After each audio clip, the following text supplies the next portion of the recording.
everybody, Jessica Cutler here with Invents, a corporate event planning company based out of Myrtle Beach, South Carolina. I hope everyone had a safe and enjoyable Memorial Day and a really relaxing weekend. It's kind of bittersweet to say, but we are in week 8, our very last week of our 8-week informational series. I know that I've really enjoyed being able to come live every single week and, connect with you, especially through this quarantine, maybe offer a little inspiration and education that maybe you wouldn't have normally been able to have caught, or I know on my behalf, when I said I was going to do this series, it was long before COVID even came around.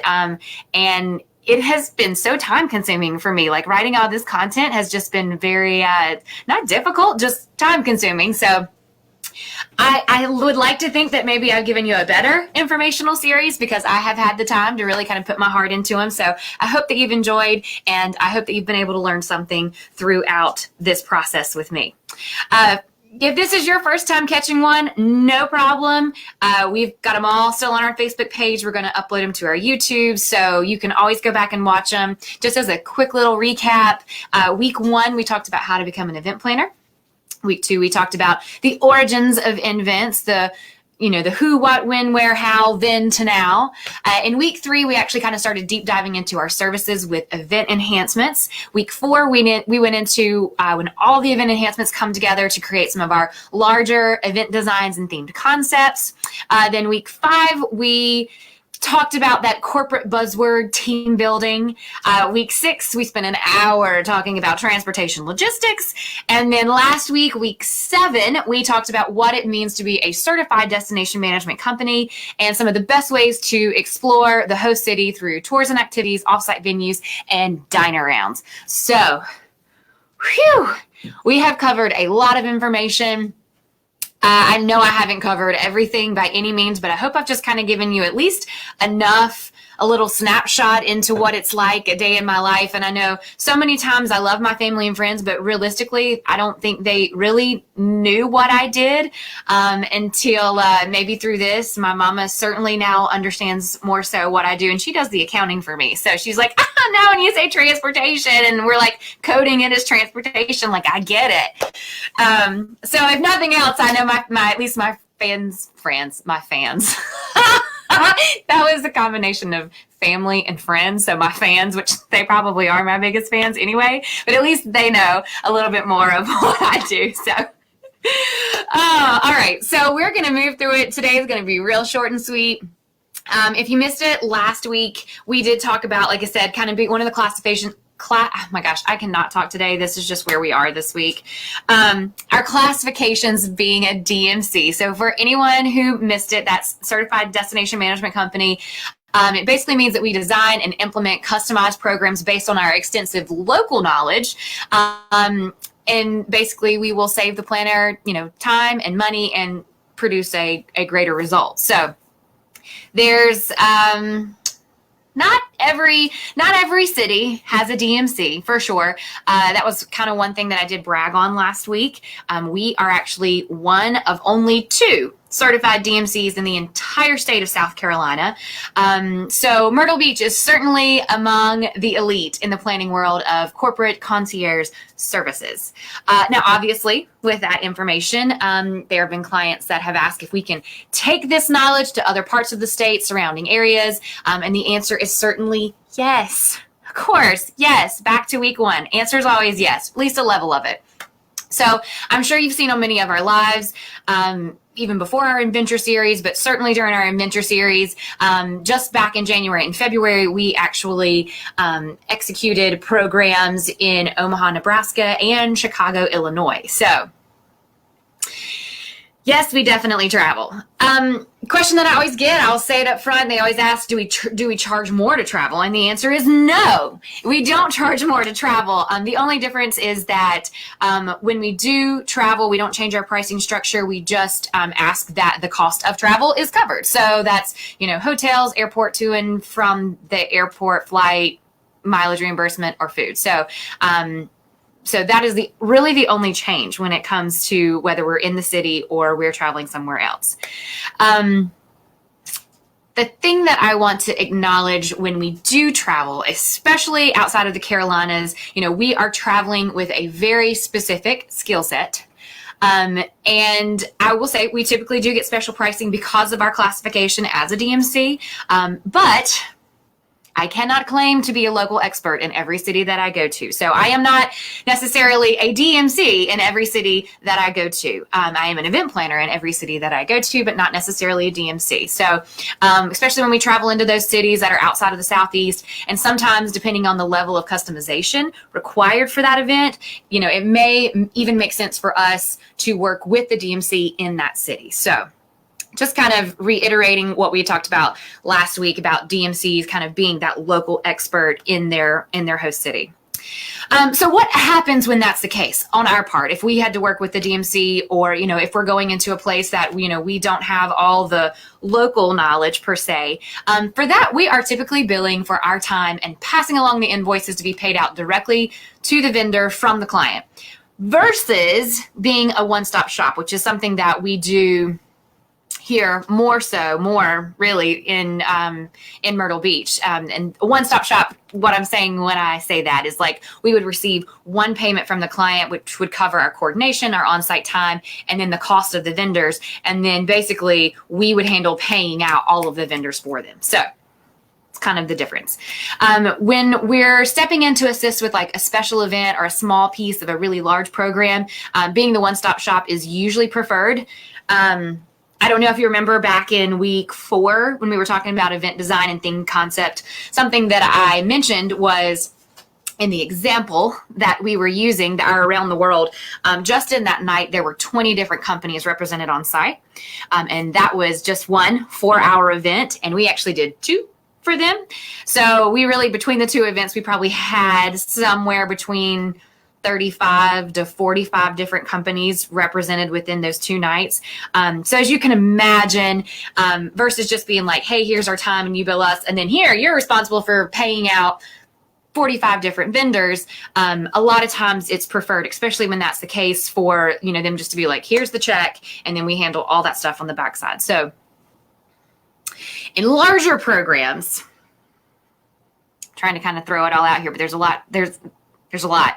So in the larger programs, when we really kind of have our hands in everything and we're in deep with the overall planning structure, maybe there's a lot of moving pieces, or maybe crossover in like the AV and production, or the decor, or the furniture, or things of that nature, where they're not just going to be there for one little small portion or one little small event. Like, the AV production is set and it's this huge deal for the the meeting, the general session, but then we're going to use it again for the night. So when you got a lot of crossover, is what I'm kind of saying.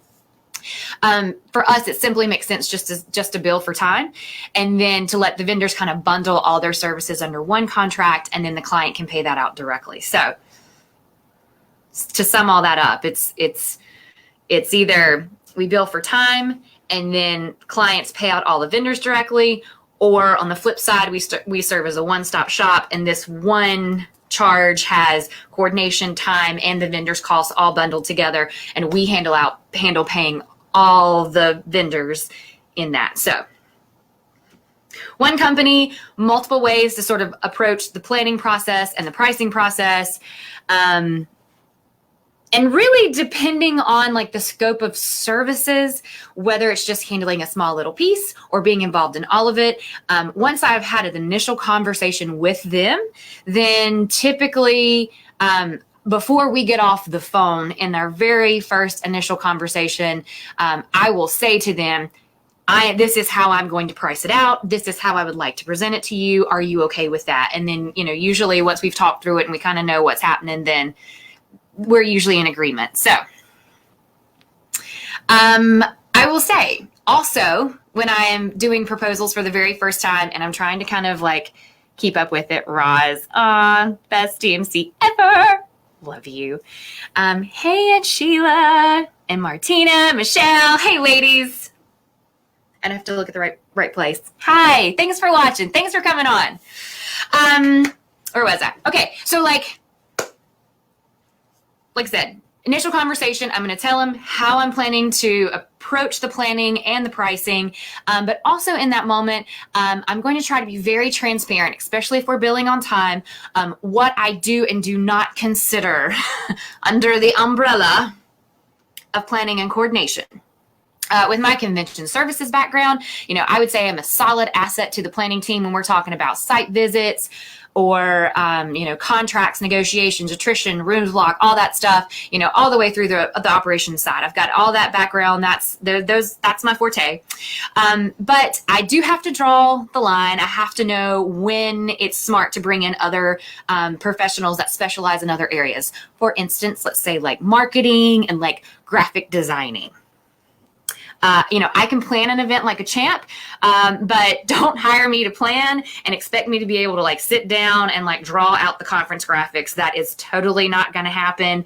If you need a marketing strategy, my advice is going to be to hire in someone who specializes in marketing to give us the best marketing strategy we can get.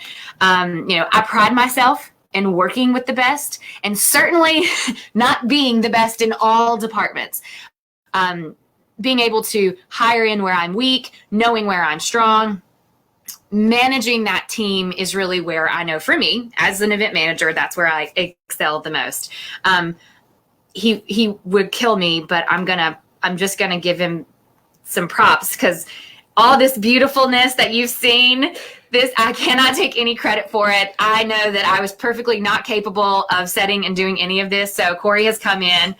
This is my man. He's come in every single week and done this with me. So I wanted to just take like 2 seconds to give him some props because even with these lives, he's so funny because he like stresses on them and he's like wants them to be perfect. And for me, I just remind him that if it wasn't him, that if you go back to my adventure series, you'll see my version of a live, which is like me with a phone, like, hey, everybody. So if you could just see this setup right now, we've taken pictures and I will definitely be sharing. If you could just see it right now, like you would know, like even as someone who is the leader of this informational series, I really couldn't do it and it wouldn't look this good and it wouldn't be what it's been without Corey Holden. So if anybody's thinking of doing anything like this, videos, he does a lot of my event videos, all that stuff, I just want to give him all the props because this man has been rocking it out. So I'm your guy. He's the guy. He is the guy. Okay. So like a captain on a ship, every event needs someone that can read the maps, can navigate the course, ensure everyone on the team is doing their job for smooth sailing. If you run into a large storm along the way, the captain is the one who takes charge and leads everyone back to smooth waters or goes down with the ship. And that is about as accurate as an analogy as I can give you in the event planning world. Now, I will say what I find with a lot of companies that, put the planning in the hands of, like, here's our largest events, they put them in the hands of their admin assistants or their human resources or marketing directors. And for some small events, that's probably okay. But when it really comes to pulling together a large conference or multiple conferences, you do a lot, even if they're small, but you do a lot of them throughout the year, it really would benefit to have someone who actually does specialize in that, just to be more efficient and effective, I would say, really throughout that whole process. Because if you didn't know, if you haven't been able to figure it out over the last 8 weeks, companies have to know that planning a conference, it can be very time consuming. So it'll take them away from what their real job is. And it can be very complex. Go figure. Instead of hiring new employees where you've got to train them, which is usually not savvy because the reality is once you bring them in, there's probably not someone to train another person on how to plan an event. So usually you're just kind of throwing them into the fire. But you're paying salary, you're paying benefits, you're paying taxes. If something doesn't work out, you're paying unemployment. Kind of catch my drift. So whereas if you're hiring an event planning company, you're paying for a trained event professional from day one. And, maybe it's the same rate that you would pay someone coming in, a new employee, maybe more, maybe less, depending on what you need. But, you don't have to worry with the additional taxes and benefits and certainly not unemployment whenever the job is done. So just some kind of pros to consider. If you're an owner of a company that hasn't thought about hiring an event professional company in this way, hopefully this will have been just what you needed to hear to make your work life a little more simple, and make just the whole reason behind it make a little more sense. Okay, so that's just sort of touching on event management from a bird's eye view. We have traveled to some pretty awesome places to execute events. In Asheville, I'm sure you remember me telling you that actually INVENT's very first event was in Asheville, North Carolina. We were at the Grove Park, and we have also had the pleasure of planning events at the Biltmore, which to me have been some of the most beautiful events that we've ever produced. And I will say, like, doing it on the Biltmore Estate, it was certainly challenging. We actually it was one program, but we did 3 different events on each night. And one was at the Antler Barn, one was at the Deer Park Restaurant, and then the third one was in the Diana tent that was overlooking the actual house. So the Biltmore, it just was a very large property. So just navigating our way around the grounds took a whole lot of time. But I will say this one was really cool. I'm like highlighting one of my favorites from all time. I got to ride in a private jet, and I have pictures, so I'm going to show you. I got to ride in a private jet, which felt like a baller. So me and the client, we took a private jet to the Biltmore for the day just to do a site visit. So we flew there in the morning, we did the site visit, and then we flew back. So I felt a pretty boss. I was a pretty boss lady that day.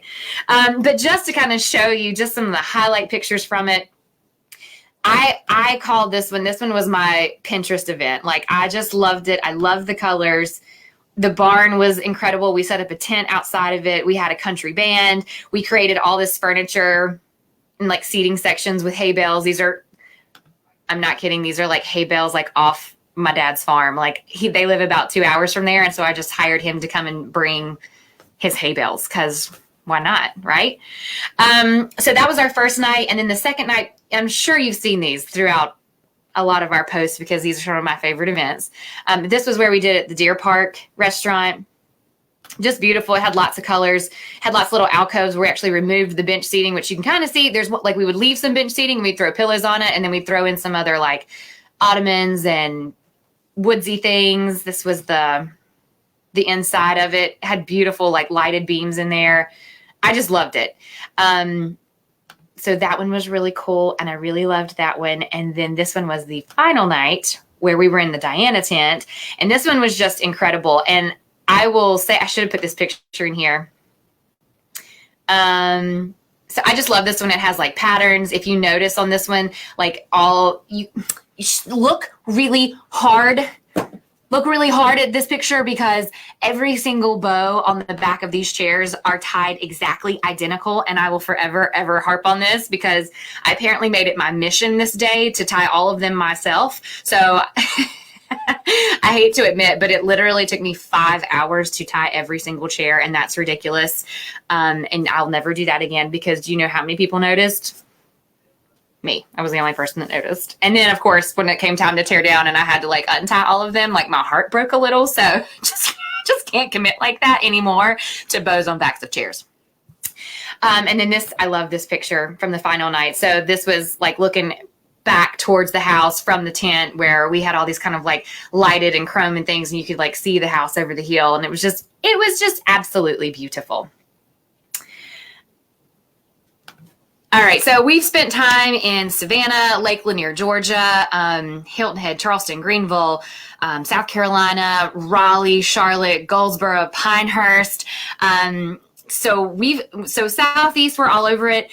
We've done a couple trips now to Louisville, Kentucky, which is one of the coolest little cities, with some amazing food and mint juleps. I'm not really a bourbon person, but I am there.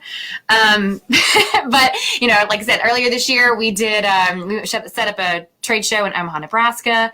And if you missed that, you should certainly go back to our lives from the Adventure series and rewatch those. They are way less scripted and probably way more funny, because that was just spur of the moment type stuff. So that was a really fun series if you missed it. But I will say, for me, the highlight of this year's travels was really being able to be a creative, strategic partner to one of the first groups I actually ever planned whenever I worked at the Sheraton Convention Center. This was one of my favorite groups that I worked with every single year. It was a hair show, so I always got lots of free product. I actually straightened my hair today with a really wonderful straightener that they gave me for planning their event. So I've worked with them now for, well, I worked with them 7 years ago, maybe 8. I don't know. It's been a hot minute. But I really haven't worked with them since I left Sheraton. I don't actually even know that they've been back to Myrtle Beach. But whenever I was doing the adventure series, I've kept up with the client over the years. We've been friends on Facebook. Just kind of, hey, how you doing? How's life? That kind of stuff.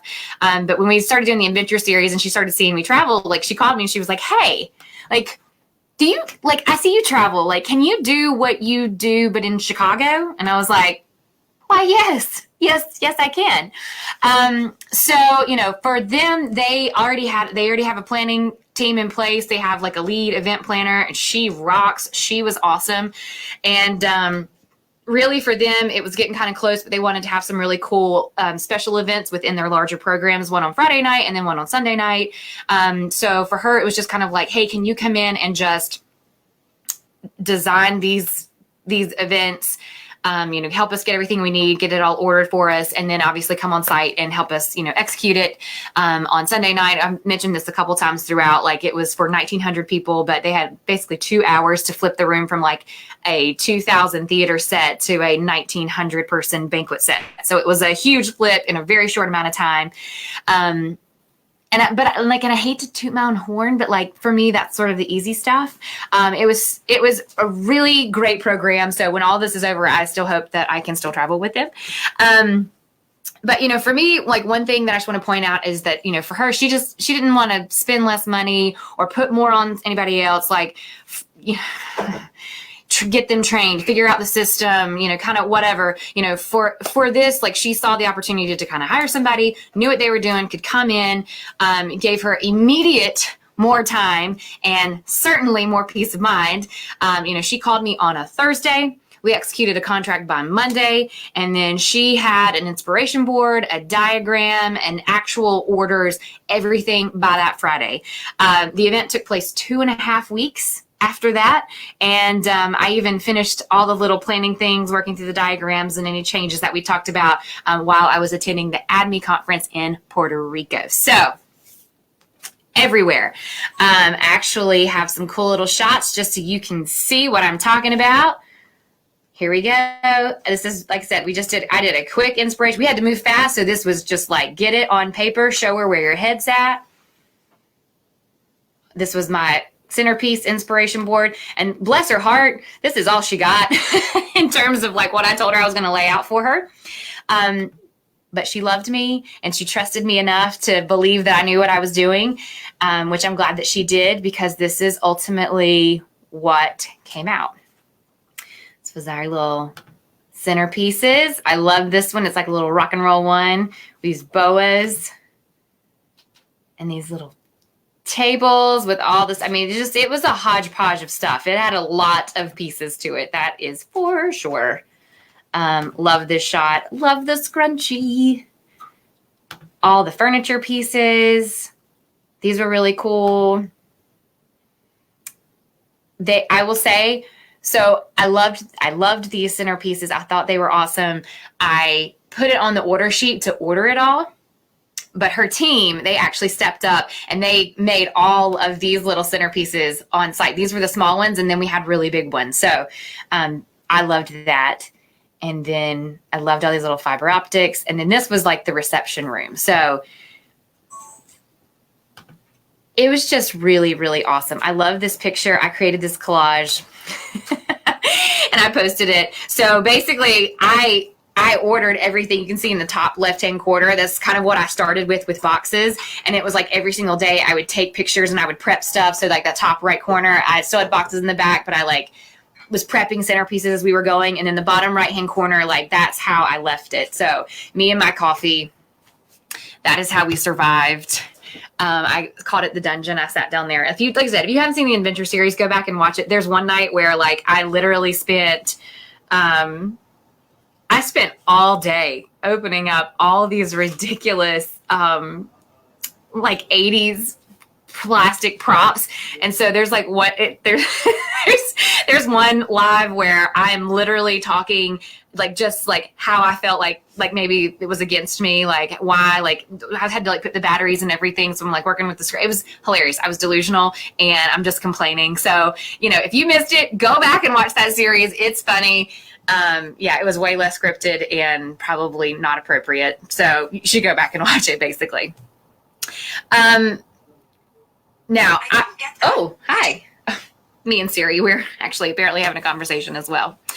Hold on, let me see, what does Roz say? Oh, she loved this event. The location was fantastic. We were at the Hilton in Chicago, and like that reception room was just incredible. Like y'all saw the ceiling of it. Hold on, let me see if I can pull her up again. I mean, this is the venue. Like that's the reception. Well, it's another ballroom, but that's what we use as a reception to like the thing. And just like, you can see the arches and there's like all kinds of just like, yeah, the venue was incredible. I love really awesome venues because it makes my job very, very simple. And I will say, like, if I had shown you a picture of this room without that lighting, then it wouldn't look near as cool as adding the lighting. So again, I'll just reiterate, because I've done it 1,000 times, lighting will change the entire feel of your space. Let's see. Oh, yeah. We're going to talk about that in a minute. And yeah, she says that's you in a nutshell. Yeah. Fabulous. Ross, I love you. Thanks for always commenting. Everyone should just comment because I just enjoy seeing that. It's the reason why I'm on here. No, so I've had people ask when I'm estimating out time for a program, does it cost them more, longer out if they contract? The reality is, if I tell you it's going to take 95 hours, I can spread out 95 hours over the course of 6 months. Or I can spread out 95 hours over the course of a week. So, you know, whenever, you know, time is time to me. So would I like more time to be able to spread it out? Absolutely. You know, fast is good and fast can be done, but fast is also limiting. So, you know, especially if you're ordering things and trying to get things in, or there's like a vendor where you really want something, if it's a customizable thing, like, people can work fast. I can just tell you a lot of times what I have found when I'm asking someone to do something in 5 days, that may take realistically 3 months. They can do it. It just usually they usually charge more money. So just kind of going back to what I introduced in week 3, this is all full circle, back to the basics with our middle school math acronym, PEMDAS. You know, please excuse my dear Aunt Sally. When a client planner reaches out to an event planning company to assist in their event, you know, they're not saying they're not capable of planning their event.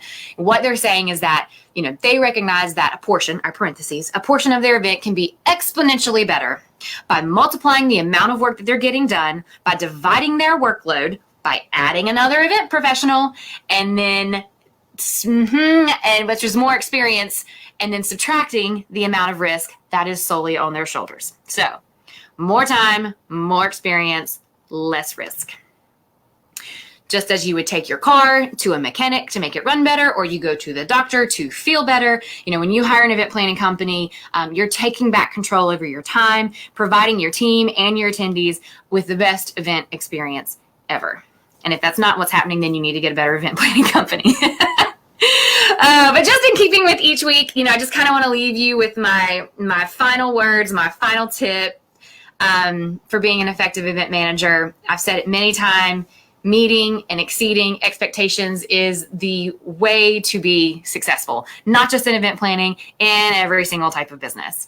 You know, keep an open line of communication with the client, keeps them happy. That tends to lead to a very successful program either way. Being flexible with your decisions with other planners and vendors in the process is ensuring that everyone's kind of putting out their best. If you think that, you know, your way is the right way and the vendor needs to do it exactly how you say, that may work for a little while, but the reality is, what I have found when I'm working with vendors, especially if I sort of give them a little bit of freedom to show me what their best is, then I get a way better product out of them too. So As a leader, I'm never convinced that my way is the best way all the time. I like to hear what other creative minds have to say and then come to the best solution. So, it's really how I use my team to improve upon my designs, and ultimately my tool and tip for success for putting out stellar events each time. So, manage and exceed expectations, keep communication lines open, be flexible with decisions and directions, and ultimately, just be a leader. Be that captain. That's what I expect from myself when I'm on a planning team, and I hope that now after 8 weeks, you too see the value in the services that we offer, and that from this point forward, you will expect that from whatever event planner, hopefully us, that you will work with. So, thanks so much, man, for learning a little bit more about events, our planning. This has been 8 weeks. 8-week informational series. It's been my pleasure to connect with you and let you in on all my little secrets. If you watch any of these at a later time, you find you have questions, you want to know something else, DM me. I'm still around. And if you can't get enough of us on Tuesday, definitely be sure to head over to our website at www.invents.com and subscribe to our inspirational newsletter. I will tell you this Thursday, we actually are going to be highlighting one of our events from Pinehurst. So we're actually going to highlight one of our travel events this week in our newsletter. So if you're not on our inspirational newsletter, it's every other Thursday. Go subscribe, go get in it. Okay, and now I have a little something special. I've been seeing the conversations between Roz and Brooke. Yes, yay. Okay, so I'm just going to say, Brooke pointed out, love the shirt. So we are going to be coming to you soon with an announcement for our next series. So be on the lookout for that. I'm not going to tell you what it is. This year has certainly been one for the history books in like the weirdest and probably not great, but weird way ever. But we are so excited to be celebrating our 5-year anniversary. It's going to be on November 1st of this year. And we've got many, many more years to come. So in celebration of our 5-year anniversary, we actually had these awesome shirts created. I love them. Sort of the theme behind it in my mind is that the reality is if you read these shirts, you're probably not even going to know what Invents is about, but that's okay, because if you are wearing one, you probably know what it's about, and that means you are in. So I was going to do a giveaway, but I changed my mind, because the reality is that I actually want to gift this to a person who I feel like has tuned in every single week. Man, she has commented. She has been my Amen choir. I just love her. We've kept up throughout this quarantine stuff, and she's just been inspirational to me, and I want to thank her. So Roz, DM me your shirt size and your address, so that way you can get your new 5-year anniversary commemorative celebration t-shirt. Yay! All right. I think that's it. I'm looking at all my notes. I know this one was short and sweet, but really everyone that's tuned in and just watched, even if it's been a few seconds of it, maybe watched 1 week, maybe didn't watch it at all, I don't care. Thank you so much. Maybe if you just clicked on it, thank you so, so much. I know that I have put my heart into this, and, we're going to get through this crazy storm. And when we do, you just have to ask yourself, are you in? Thanks for tuning in. We will see you again soon.